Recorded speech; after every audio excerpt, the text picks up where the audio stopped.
මචං දැකලා තියෙනවානේ මාකට් එකේ සුදු බිත්තර වලට වඩා දුඹුරු බිත්තර රුපියලකින් හරි ගාණ වැඩි බව.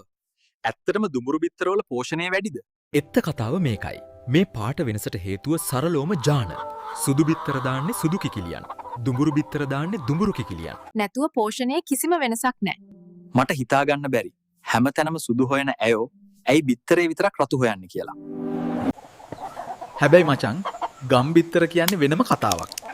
ගෙවල් වල නිදැල්ල හැදෙන මේ කිකිලියෝ පරිසරයෙන් විවිධ කැවුම හොයාගෙන කන නිසා මෙයාලගේ බිත්තරවල කහ මදය තැම්බිලි පාටයි වගේම පෝෂණ ගුණයත් ෆාම් බිත්තරවලට වඩා බොහොම ඉහළයි.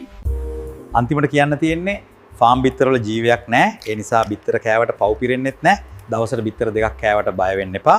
බොරුවට පාටට රැවටිලා වැඩිපුර ගෙවන්නත් එපා.